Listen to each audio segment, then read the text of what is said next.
Hello everyone, welcome to my channel और मैं हूं आपकी नीतू त्रिपाठी। तो नीतू त्रिपाठी ब्लॉग्स में आपका फिर से अभिनंदन है, स्वागत है। कैसे हो दोस्तों? आशा करती हूँ आप बहुत अच्छी तरीके से होंगे, स्वस्थ होंगे, मस्त होंगे। तो फ्रेंड्स, आज का ब्लॉग हो रहा है सूर्य भगवान के जल देने से।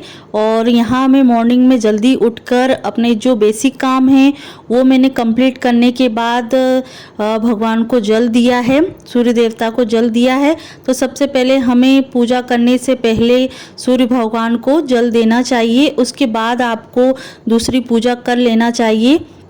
और सबसे पहले ये था कि आज गणेश चतुर्थी है, तो गणेश चतुर्थी के उपलक्ष्य में आपको मेरे परिवार की तरफ से और मेरे तरफ से आपको गणेश चतुर्थी की बहुत बहुत बधाई। घर के छोटे मोटे काम में ही एक तरीके से टाइम निकल जाता है, पर कोशिश करते हैं कि जितनी जल्दी काम निपट जाए, क्योंकि एक्स्ट्रा काम करने के लिए हमें जल्दी काम करने होते, फटाफट काम करने होते हैं, अपने हाथों को जल्दी चलाना पड़ता है। तो यहाँ मैं एक तरीके से खाना बनाने की भी तैयारी कर रही हूँ।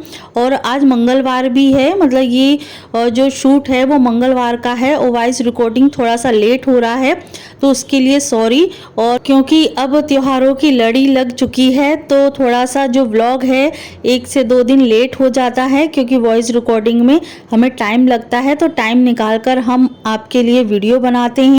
तो आज मंगलवार भी है, तो माता रानी के लिए हम हर मंगलवार को हलवा बनाते हैं, आटे का हलवा बनाते हैं। तो इसकी रेसिपी भी मैंने आपके साथ शेयर कर दी है। एक सिंपल तरीके से होता है, थोड़ा सा आधा चम्मच घी डालकर उसको आटे को भूनना होता है, और अपना आटा भूनने के बाद उसमें शक्कर मिला दीजिए और पानी डाल के और अच्छी तरीके से उसको फेंट के एक तरीके से हलवा बन जाता है। तो यहाँ पूजा के बर्तन भी सब मंज गए हैं और साथ साथ में मैं खाने बनाने की भी तैयारी कर रही हूँ, क्योंकि जितनी जल्दी हो सके गणपति बप्पा को हमको घर पे लेके आना है। हमें मुहूर्त के हिसाब से गणपति बप्पा को घर पे लेके आना है और उनकी स्थापना करना है। और किसी किसी ने मतलब सोमवार को भी बैठाए हैं, सोमवार और मंगलवार को गणेश चतुर्थी और तीजा एक दिन का ही हो गया था, और किसी किसी ने सोमवार को गणपति बप्पा को घर पे लेके आए हैं। और जाते जाते कुछ थोड़ा सा मतलब रास्ते वाला वीडियो मैंने थोड़ा सा क्लिप ले ली थी। और ये जो रास्ता है वो मैं काफ़ी टाइम के बाद, मतलब 1-1.5 महीना हो गया होगा या 3-4 महीने हो गए होंगे, मैं इस रास्ते से बहुत कम निकली हूँ। तो इसकी वजह से थोड़ा सा ये इसका जो डेवलपमेंट है बहुत चेंज हो गया है। तो एक रास्ता जो होता है ना वो खुला खुला, पहले एक सकरी गली टाइप में थी मेन रोड पर, एक सकरी टाइप में था और चौराहा था, और अब थोड़ा सा उसका खुला खुला सा चौराहा बन गया है और अच्छा लग रहा था देखकर।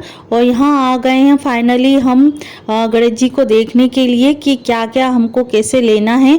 और बच्चों का जिद ये था कि हमें मतलब ये लेना है वो लेना है, क्योंकि पहली बार बच्चे गणेश जी को लेने के लिए आए हैं। वैसे हर साल हम गणेश जी को बैठाते हैं और मैं भी पहली बार ही गणेश जी को लेने के लिए आई हूँ। और वैसे साथ में दोस्त के साथ में कभी अकेले लेने के लिए चले जाते थे, तो इस बार मैं और बच्चे साथ में गए हैं गणेश जी को लेने के लिए।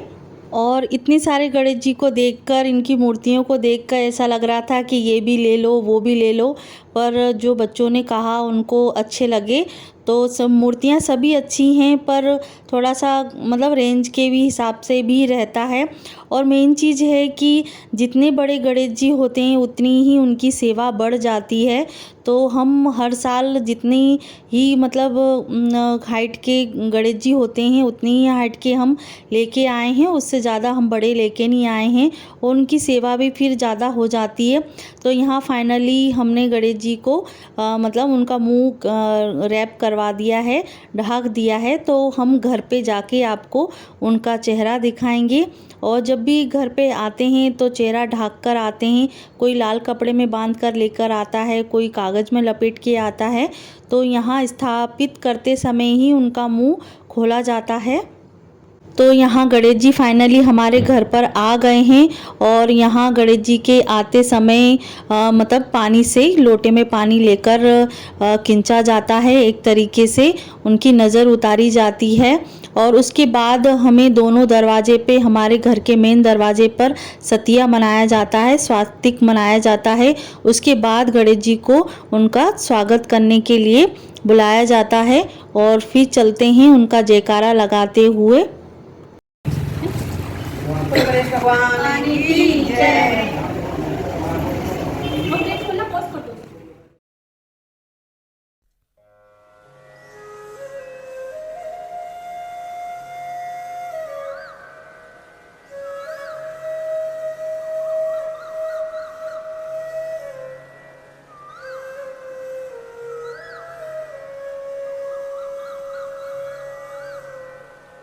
तो फ्रेंड्स, गणेश जी को लाने के बाद हमने खाने पीने की तैयारी करी, क्योंकि थोड़ा बहुत खाना बनाना रह गया था। और उसके बाद हमने करी गणेश जी की स्थापना। और क्योंकि टाइम भी हो रहा था गणेश जी को स्थापित करने का, तो सबसे पहले यहाँ जो हमारा जो टेबल बिछी हुई है तो उसको अच्छी तरीके से साफ़ करना है। मतलब ऊपर तो हमारा डेकोरेशन हो ही चुका था, और जिसने वीडियो नहीं देखी है तो प्लीज़ जाके देखिएगा और कुछ आपको यूज़फुल आइडिया मिलेगा डेकोरेशन करने के लिए। तो सबसे पहले पूजा करने से पहले हमें अपना चौक पूरना होता है। कोई भी विधि विधान से पूजा करने के लिए हमें चौक पूरना होता है, और किसी भी देवता को स्थापित करने के लिए हमें चौक की बहुत आवश्यकता होती है, बहुत ज़्यादा ज़रूरत होती है। और ये सब चीज़ें हमें ध्यान में रखकर ही पूजा करनी चाहिए। और ये बेसिक चीज़ें होती हैं, एक तरीके से पूजा पाठ पर मोहरी रखना और स्वास्तिक बनाना, चौखट पे स्वास्तिक बनाना, दीवारों पर स्वास्तिक बनाना, मेन डोर को सजाना, ये सब चीज़ें हमारी बेसिक चीज़ें होती हैं। तो इस चीज़ को ध्यान में रखना चाहिए। तो यहाँ मैंने छोटा सा पटा ले लिया है, चौकी बोल सकते हैं। तो यहाँ जो उनका आसन है वो थोड़ा सा डेकोरेट वाला है और ज़्यादा डेकोरेट नहीं है, सिंपली है। तो यहाँ पहले टेबल को, चौकी को ढकने के लिए, बिछाने के लिए मैंने चौड़ी बॉर्डर वाला कपड़ा लिया है, और एक साथ में गणेश जी के साथ में कपड़ा आता है, और यही कपड़ा जो है गणेश जी के साथ में जाता है। तो कहते हैं जब विसर्जन के टाइम पे यही कपड़ा साथ में जाता है। और बस ये है कि यहाँ हमने गणेश जी को अभी बैठा दिया है और अभी स्थापित नहीं हुए, क्योंकि अभी उनका मुंह खुला नहीं है, उनका चेहरा अभी दिखा नहीं है, इसके वजह से। और साथ साथ में हम गणेश जी के साथ साथ में हम 9 ग्रहों को भी स्थापित करते हैं, कलश स्थापना करते हैं। और आप किस तरीके से करते हैं तो मुझे कमेंट शेयर ज़रूर कीजिएगा। और ये चावल जो हैं वो लाल और ये जो पीले चावल होते हैं वो क्यों किए जाते हैं, तो हमारे धार्मिक शास्त्रों के अनुसार क्या होता है कि हिंदू धर्म में हर पूजन में, हर पूजा में, आराधना में, अर्चना में चावल और अक्षत के बिना कोई भी पूजा बहुत अधूरी मानी जाती है, क्योंकि ये सब चीज़ें हमारी पूजा में शामिल होना चाहिए। पूजन में चावल और अक्षत की उपयोगिता इतनी महत्ता बढ़ जाती है, बहुत असरदार होती है ये सब चीज़ें करने के लिए। और ज्योतिष शास्त्रों के अनुसार ये होता है कि हमें धन संबंधी जो समस्याएं होती हैं वो दूर हो जाती हैं इसके चावल को चढ़ाने के लिए, और चावल को मतलब पीला करने का ये सटीक उपाय होता है।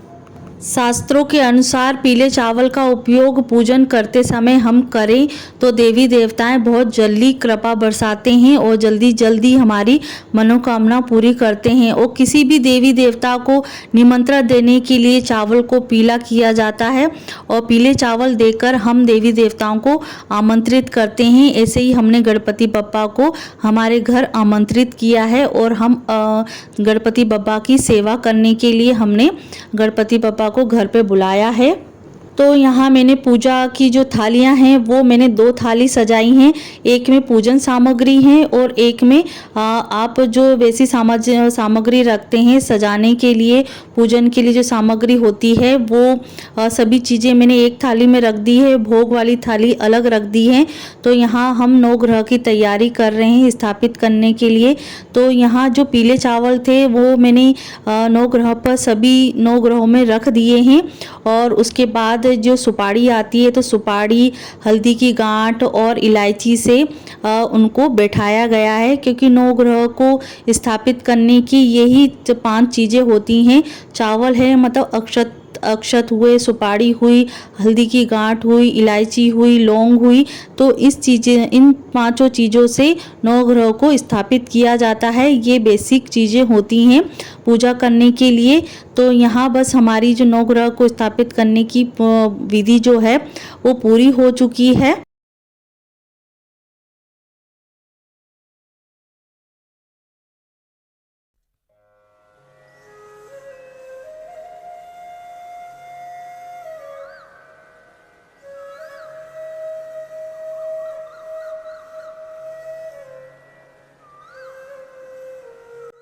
तो फ्रेंड्स, यहाँ हम कलश स्थापना कर रहे हैं, तो यहाँ भी हमें अक्षत की ज़रूरत पड़ती है। तो यहाँ पीले चावल हमने कलश के नीचे रख दिए हैं, क्योंकि कलश खाली जगह पर नहीं रखा जाता है। तो यहाँ कलश को हमने पानी भरकर रख दिया है। तो इसमें एक सिक्का और सुपारी, लौंग और हल्दी की गांठ, ये सभी चीज़ें इसमें डाली जाती हैं। और पान के पत्तों के बाद आप नारियल को सुशोभित कर सकते हैं, और आप पान के पत्ते 5 ले सकते हैं, 7 ले सकते हैं। तो ये शगुन की जो संख्या होती है 5 और 7, ये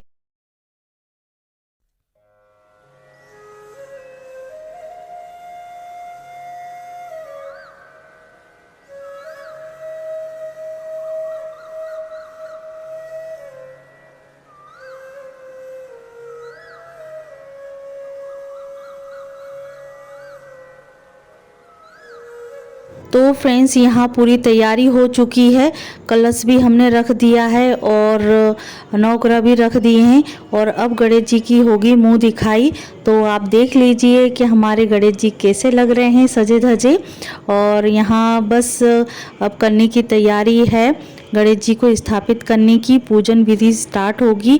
और मैंने जो पूजन थाली है वो मैंने सजा दी है। जो हमें ज़रूरत पड़ती है पूजन सामग्री, तो वो पहले से ही मैंने तैयारी करके रख ली है, क्योंकि बीच बीच में उठना और पूजा करने के बाद सामान इधर उधर होता है, तो मतलब दिक्कत ना पड़े, इसलिए मैंने पहले से ही थाली सजा के रखी थी।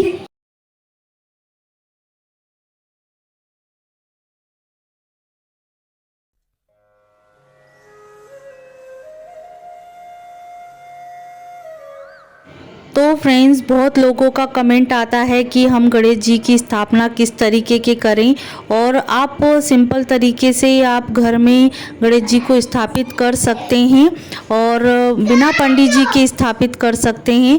तो देखिए, यहाँ हमारे पतिदेव, जो एक पुस्तक आती है, छोटी पुस्तक आती है, पूजन सामग्री की आती है, हवन सामग्री की आती है, सभी तरह की पुस्तकें आजकल मार्केट में हैं। तो उन्हीं मंत्रों के द्वारा आप गणेश जी को और सभी देवी देवताओं को स्थापित कर सकते हैं। तो सभी की पुस्तकें आती हैं, तो आप सिंपल तरीके से पुस्तक को खरीद कर आप घर पर देवताओं को आप स्थापित कर सकते हैं। तो यहाँ गणपति बप्पा की स्थापना करने के लिए जल में आप पानी लीजिए और साथ में थोड़ा सा उसमें गंगा जल डालिए, और फूल के द्वारा आप उनका स्नान कीजिए, नवग्रह का स्नान कीजिए। कलश स्थापना आपने की है तो उनको स्नान करवाइए, और सभी को आप सिंदूर, हल्दी और अक्षत चढ़ा के उनका मतलब पूजन कीजिए, और माला चढ़ाइए, फूल चढ़ाइए, और मतलब हवन कीजिए उनका। तो हवन आप रोज़ कर सकते हैं। आप मॉर्निंग में नहीं कर सकते तो आप शाम को कर सकते हैं, क्योंकि जॉब करने वाली लेडीज़ें भी सुबह सुबह इतनी जल्दी नहीं कर पाती हैं, तो आप शाम को भी कर सकते हैं हवन। और ये है कि पहला दिन है तो आप स्थापित करने के लिए हवन एक दिन ज़रूर कीजिए जब स्थापित करते हैं। तो यहाँ हस्बैंड के द्वारा हम नवग्रह पर और कलश देवता पर और गणेश जी पर जनेऊ पहनवाएंगे।